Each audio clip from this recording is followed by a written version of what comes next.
Shenron, arise!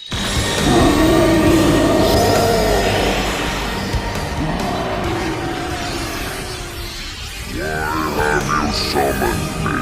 Tell me your wish now. Have sex with me.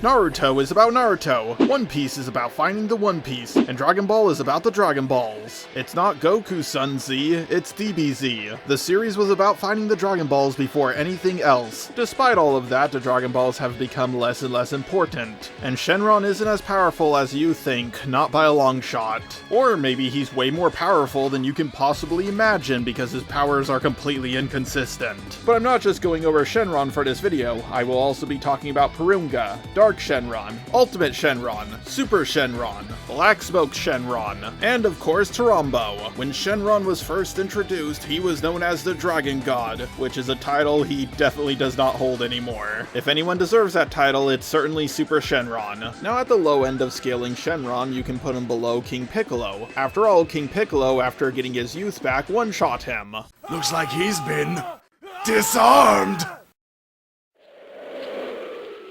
I get it! Shut it, Nappa. But King Piccolo wasn't just some guy with a power level of a couple hundred. After all, he was the evil half of Kami, the one who created Shenron. So you can chalk this up to King Piccolo having some kind of hacks power over him. If Kami is the creator, then King Piccolo is the destroyer. Back then, they did have a god and devil dynamic, so it kind of works. For a very long time, people scaled Shenron to being just below Omega Shenron. I get where people are coming from with this one. After all, he's a corrupted version of Shenron, so it's logical to assume that they should be on an even playing field. Obviously, Omega Shenron is far more powerful than Super Saiyan 4 Goku. I think there's already enough power scaling videos on this guy, so I'm not going to go over him. In Battle of Gods, we saw Shenron visibly terrified for the first time when he heard that Beerus was there. Interestingly, Krillin seemed to believe that Shenron might have been able to handle Beerus. So that's it! Calling in the big guns to get rid of this Beerus cat! But Goku quickly shut that down, confirming otherwise. Nope!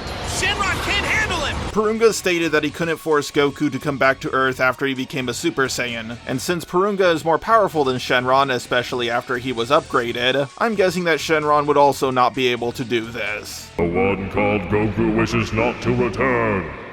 Pardon? He said your father wishes not to return. I heard what he said. I want an explanation. Well, I'm sorry. Wishing all your other friends back to life and building a planet has left me a little worn out. He doesn't want to come back. End of story. Nor could he stop Vegeta and Nappa from arriving to Earth because they were so much more powerful than Kami. Looking at the pattern, it seems like after King Piccolo, Shenron was always just a little bit too weak to stop the latest villain. Maybe Toriyama kept adjusting his abilities to ensure he was always slightly underpowered compared to the next major threat. After all, Dragon Ball would be a very boring series if the heroes could just summon Shenron whenever they wanted to wish away whatever the current threat is. That being said, Shenron is at least recognized by the god of destruction himself, Beerus, which has to count for something.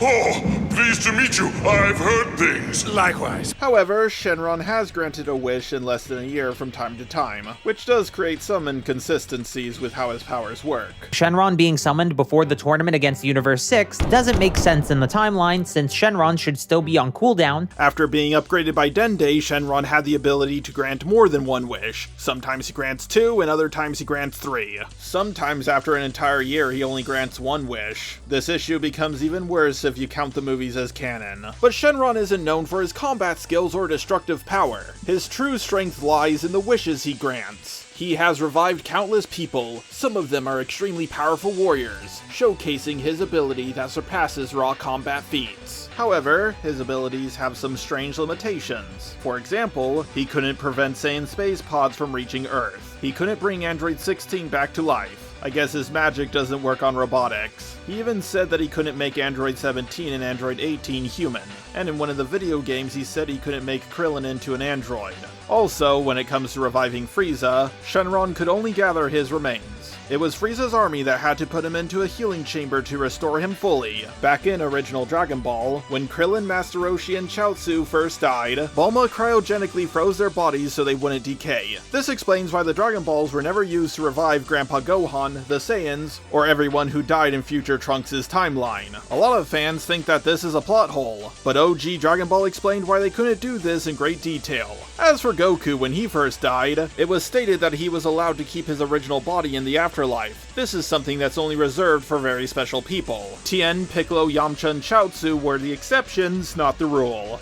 Don't know why Chaozu got this special privilege, but whatever. But in Dragon Ball Daima, Shenron is able to turn every Z fighter and a few more people into kids. Yeah, apparently Shenron can't change Android 18 into a human against her will, but he's totally able to turn her into a child against her will. His power even worked on Supreme Kai, who is a god. In the Dragon Ball Super Broly movie, Shenron was able to teleport legendary Super Saiyan Broly against his will, even though he previously wasn't able to stop Nappa and Vegeta. I guess Shenron truly did have the ability to stop whatever threat they were currently facing. He was just trolling them the whole time. On top of that, Dende was able to upgrade Shenron again, allowing Shenron to give Piccolo his orange form. Yeah, this is without a doubt the greatest feat Shenron has ever performed. Then there's Porunga, the Namekian dragon. At first he wasn't too impressive, until he was upgraded. He recreated the entire Earth, revived everyone who died on it, and even recharged Super Saiyan 3 Goku's energy. He stated that recharging Goku was the easiest of the 3 wishes. The first time we saw him, he teleported everyone from Namek to Earth. All of them? The distance from Earth to Namek is light years if we really lowball it.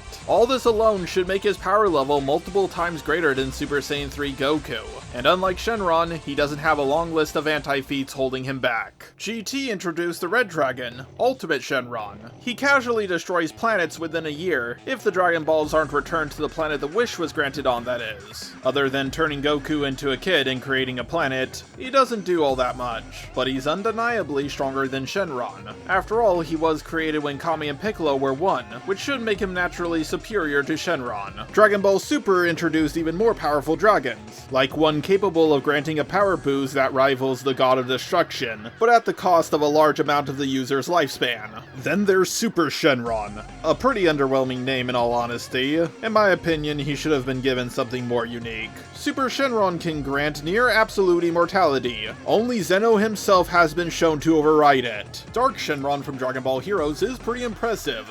Just his balls alone can give people power boost. And by balls, I don't mean testicles, I mean Dragon Balls, obviously. Dark Shenron is from Dragon Ball Heroes, which is arguably the strongest Dragon Ball verse. And he's one of the strongest characters from that series, so of course he's very powerful. In Xenoverse 2, it takes a team of 6 powerful warriors to take him down. And in Dragon Ball Daima, we get— oh my god, that's such a lazy design. At least it's not another Shenron variant. I'm just gonna call this guy Shiny Porunga. It's stated that he's the original dragon, so you could make the argument that he's even more powerful than Super Shenron. But I personally disagree with this. However, I do believe he's more powerful than Porunga for sure. Ironically, Shenron seems to be the weakest dragon of them all. His wishes have been downgraded over time, and he's become less relevant as the series has progressed. But every time he's about to become irrelevant as Yamcha, he does something cool like teleport Broly or give Piccolo a new form. Power scaling the dragons from Dragon Ball is very weird. They're very mysterious creatures, not a whole lot is known about them. Early on it was stated that Shenron lived in the center of the earth. That has been seemingly retconned to the dragons being from some weird dragon dimension. But we have no idea where it is even to this day. It's located nowhere in the entire Dragon Ball macrocosm map. They're not from one of the 12 alternate universes, and they don't live in Omni King's realm. A lot of people have theorized that at the end of GT, Goku was brought to the realm of the dragons, but it's not really clearly stated. Over multiple decades throughout multiple Dragon Ball series, we still know next to nothing about these magical creatures. And honestly, I kind of prefer it that way. It makes these creatures all that much more mysterious. So to answer the question about how powerful Shenron along with the other dragons are, well, it's entirely dependent on the plot. Sometimes Shenron will be unable to stop Nappa, or lose to King Piccolo. Other times he will teleport away legendary Super Saiyan Broly, or make Piccolo powerful enough to take on Cell Max. So in a fight between Shenron versus Alien X, or Thanos with the Infinity Gauntlet, or Alduin, or the Third Hokage, or Cthulhu, or whoever else you can think of wondering if Shenron can beat them in a fight, the answer is maybe. At the end of the day, the Dragon Balls were invented to be used as MacGuffins, and they have stayed that way ever since. Anyway, Shenron, can you grant that wish I asked for at the start of this video? That wish is beyond my power. Aw, dang it, friend zoned again. I want to increase the budget of these videos, so if you can find it in your heart to donate to me on Patreon, that would be a big help. Or you could give a one-time donation to help save my friend's family restaurant. A link to her GoFundMe will be down below.